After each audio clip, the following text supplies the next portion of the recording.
देखून या तुझ्या रूपाचा आकार उभा कटी कर ठेवून या तिने माझ्या चित्ती झाले समाधान वाटते न चरण सोडावे। आम्ही विठ्ठल रखुमाईच्या पुढ्या जाऊन आणि सरस ही मूर्ती बघितल्यानंतर असं वाटतं की राग लोभ मोह माया सगळं आपण विसरून जातो आणि वाटतं इथेच बसून राहावं। एक आत्मिक समाधान आहे त्या मंदिरात मिळते। मंदिर आहे बांद्यातील प्रसिद्ध विठ्ठल रखुमाई मंदिर। आणि याच मंदिराबद्दल आपण जाणून घेणार आहोत कोकणसादलाईच्या विशेष भागात। आजच्या या बांद्यातील विठ्ठल रखुमाई मंदिराबद्दल आपण जाणून घेणार आहोत। आमच्यासोबत आहेत इथले विठ्ठल भक्त सगळे ग्रामस्थ आहेत आणि विठ्ठल भक्त आहेत आशुतोष भांगले।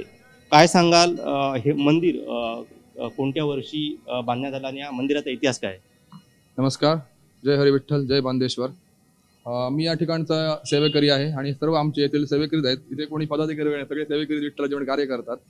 तर हे 1933 सालात या मंदिराची स्थापना झाली।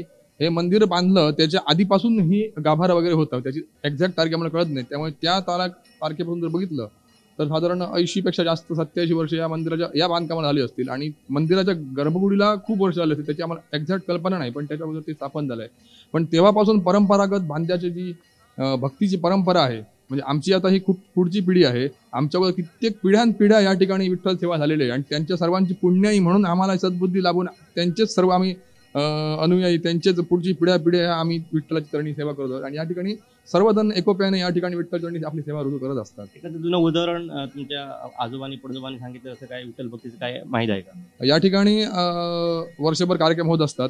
विणा सप्ताह हा कार्यक्रम इथला मोठा असतो आणि काकड आरती कार्यक्रम मोठा असतो। या ठिकाणी काकड आरती जो असते ती दिवाळी दरम्यान पाडव्यापासून सतत 15 दिवस काकड आरती असते। सकाळी 5 वाजता काकड आरती होते आणि विणा सप्ताह जो असतो तो आषाढी एकादशीच्या आधी असतो, म्हणजे आता सध्या चालू जो आहे तो।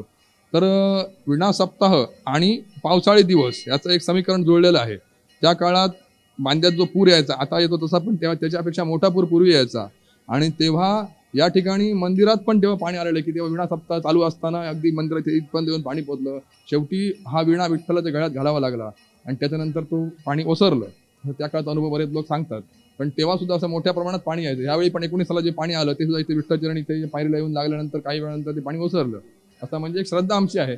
पण पाणी किती येवो किंवा काही संकट येवो, आम्ही चमत्कारापेक्षा विठ्ठल भक्तीवर जास्त विश्वास करतो आणि तो आम्हाला संकट आमचं निवारण्यापेक्षा आम्हाला संकटातून तारून नेतो आणि आम्हाला नेहमी सगळ्यांना सहकार्य करतो। मग तो करोना असेल आणि काही असेल, प्रत्येक गोष्टीत आम्हाला विठ्ठल मंदिराने या विठ्ठलाने आणि बांदेश्वराने आम्हाला मोठं सहकार्य केलेलं आहे।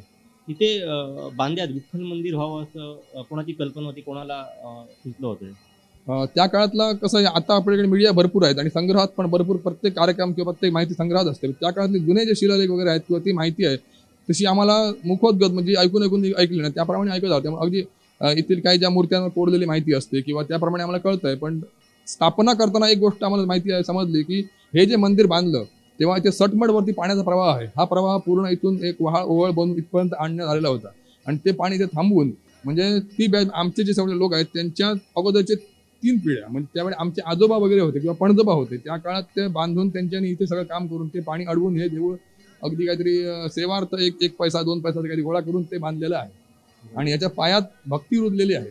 हे सगळं भक्तीवर आधारलेलं आहे आणि ही भक्तीला धावणारा देव आहे। देव कधी नवसाला पावतो असं म्हणण्यापेक्षा भक्तीला धावतो हे महत्व आहे। त्याला नवसाची अपेक्षा नसते, त्याला भक्तीची अपेक्षा असते आणि या ठिकाणी विठ्ठल हा सदैव आम्हाला प्रत्येकाला होणं, इथले कुणाला जरी विचारलं ना तुम्ही तर प्रत्येकाला काही ना काहीतरी अनुभव आहे। प्रत्येकाने आपला अनुभव लेखी किंवा असं सांगत नाही, पण प्रत्येकाला विठ्ठल कृपेचा अनुभव आहे। दरवर्षी इथे म्हणजे कोणते कार्यक्रम होतात आणि विशेषतः म्हणजे मी ज्या गावात येतो त्या निगुडे गावात नसते ती दिंडी येते, अशा अनेक दिंड्या गावात येत असतील। या दिंड्यांबद्दल काय सांगाल आणि परंपरा साधारण कधी सुरू झाली? बांदा विठ्ठल मंदिरात आणि अख्ख्या बांद्यातच त्याला संत स्वरूपाने म्हटलेलं आहे की हरिभजना विण काळ घालवू नको रे, म्हणजे भजनाचे वरदान आहे। बांद्यात वर्षभर भजन चालू असतं। प्रत्येक मंदिरात हे विठ्ठल मंदिर, श्री बांदेश्वर मंदिर, संत स्वरूपनाथ मठ, हनुमान मंदिर, पाटेश्वर मंदिर, वर्षभर म्हणजे सोमवारी बांदेश्वराचं भजन असणार। इथे प्रत्येक एकादशीला द्वादशी इथे भजन असतं। प्रत्येक जेवढ्या एकादशी येते तेवढ्या आणि द्वादशीला मंगळवारी स्वरूपांच्या मठात भजन असतं। शनिवारी मारुती। हे सोडून ह्या मंदिरात एकादशी द्वादशी वगळता काकड आरती आणि सप्ताह असतो। त्याप्रमाणे रामनवमीचा एक मोठा उत्सव तिकडे रामजन्म सोहळा होतो। त्याचबरोबर त्यावेळी एक महत्त्वाचा सण असतो की एक महत्त्वाची घटना असते की तेव्हा बांदेश्वराची पालखी येते रामाची आणि विठ्ठलाची पण पालखी येते आणि दोन्ही पालख्यांची अशी मधोमध भेट होते। ते भेटीचा सोहळा असतो दोन्ही पालख्यांचा, तो सगळे बघण्याजोगा असतो। त्याचप्रमाणे रामदास नवमीचा कार्यक्रम मोठा होतो। रामदास नवमीला मोठा महाप्रसाद असतो, म्हणजे मोठा काही आम्ही होम करतो, हवन करतो। हे सर्व आमचे जे गेल्या वर्षी निवर्तले आमचे रामदास काका शेट्टी म्हणून आमचे ज्येष्ठ सेवेकरी होते, ते सगळं हे हँडल करायचे आणि हे सगळं काम ते मोठ्या प्रमाणात ते आम्ही फक्त त्यांना मदत करायचो. आता सुद्धा आम्ही सगळे एकत्र राहून हे सगळे एक माणूस इकडे कोण काम करत नाही, सगळेजण कामं करतात. उद्या एका काकाला जेव्हा असणार पहाटे 5 वाजता इथे 100 माणसं हजर असतात, जो तो आपलं काम करणार. दुधाचा अभिषेक होतो, सर्व तीर्थ आम्ही ते पुन्हा लोकांना वाटतो. एवढा मोठा तोप भरून दूध असतं इथे, सर्व अभिषेक करून सर्व लोकांना वाटलं. त्याचे लहान मुलं, बायका, वृद्ध व्यक्ती सकाळी 100 ते 150 माणसं सतत 15 दिवस येते काकड आरतीला, रोज पहाटे येतात. हा एक भक्तीचा मोठा अनुभव आहे या ठिकाणी.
या भजन परंपरेमध्ये मी एक महत्त्वाचा उल्लेख करेन की हे सर्व जे आम्हाला ज्यांनी प्रोत्साहन दिलं, म्हणजे आमच्या अगोदरपासून चालू आहे, पण आमच्या बॅचला ज्यांनी प्रोत्साहन दिलं आणि अजूनही देत आहेत, ते 2 भजनकर्मी, ज्येष्ठ भजनकर्मी माझ्यातले आहेत. ते म्हणजे गिरी काका महाजन, गिरीश महाजन त्यांचं नाव आहे, आणि प्रकाश मिसाळ, त्यांना आम्ही भाऊ मिसाळ म्हणतो. या दोघांनी या वयापर्यंत म्हणजे त्यांच्यानी 75 वगैरे क्रॉस केलेली आहे, पण ह्या वेळी पण ते येऊन सर्व उत्साह सहभाग घेतात आणि सर्वांना मार्गदर्शन करून सर्वांना आम्हाला या पंथात आणण्याचं काम, सर्व महिलांना भजनात आणण्याचं काम, मुलांना प्रवाहात आणण्याचं काम, आम्हाला भजनात आणण्याचं काम त्यांनी केलेलं आहे. तेव्हा त्या दोघांचा उल्लेख नाही केला तर ते अपूर्ण राहील, म्हणून मुद्दाम म्हणतो की प्रकाश मिसाळ म्हणजे भाऊ मिसाळ आणि गिरीश काका महाजन या दोघांचं ह्याच्यात अत्यंत मोठं योगदान आहे.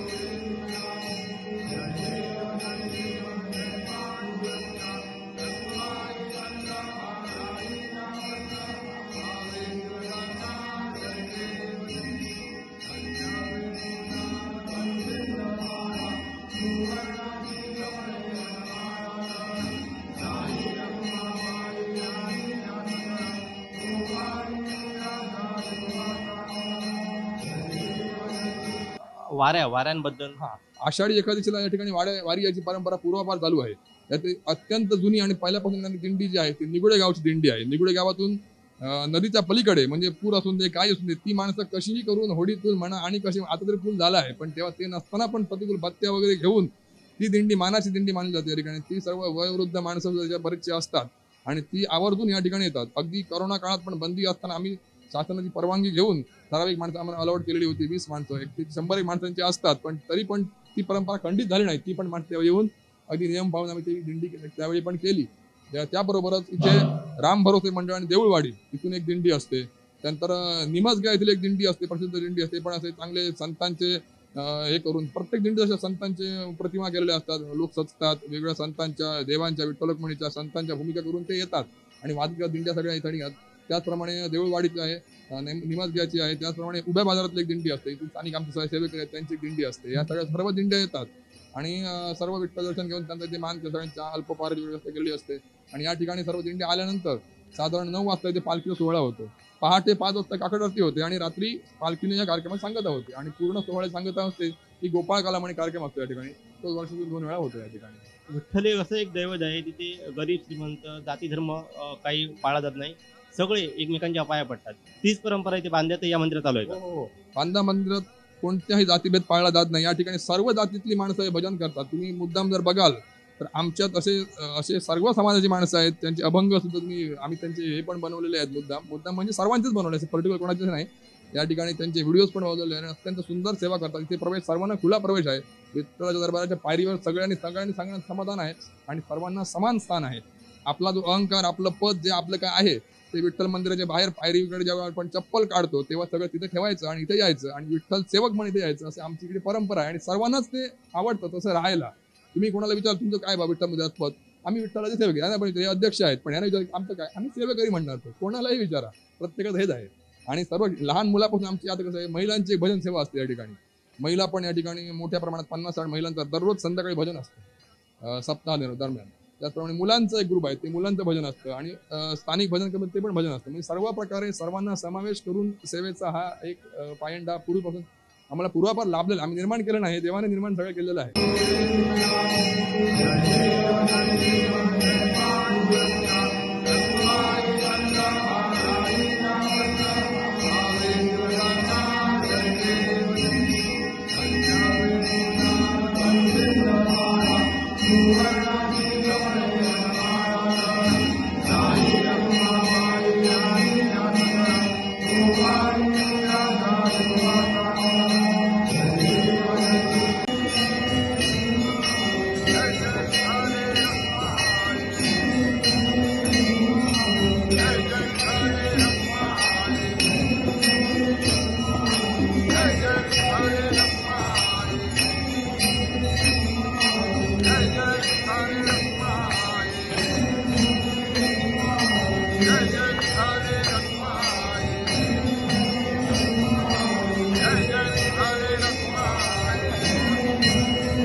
परंपरा जो पायंडा पडलाय तो आता तुम्ही सांभाळता, तुमची पुढची पिढी सोपवण्यास तुम्ही म्हणजे सक्षम आहे का आणि ते सांभाळतील हा विश्वास वाटतो का? नक्कीच नक्कीच. आता तुम्ही बघितलं असेल दरबारपूर्वी आमची ढोल वाजवतो मुलं सगळी, एवढी मुलं आहेत सगळी.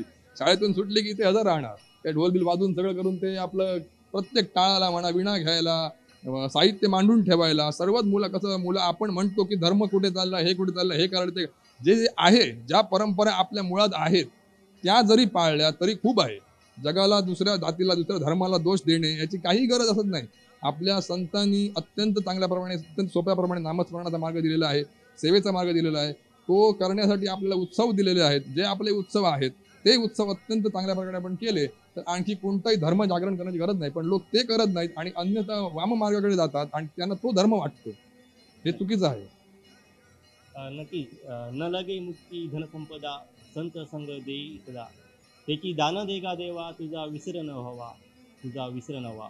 आता जी सगळी चर्चा केली भांगरे आणि त्यांच्या सहकाऱ्यांसोबत आणि विठ्ठलाच्या समोर आम्ही आहोत, एक प्रसन्न चर्चा झाली आणि हाच भक्तीचा खरा मार्ग आहे. कोणाला दोष देणं हे कधी आमच्या भक्ती मार्गात नसतं.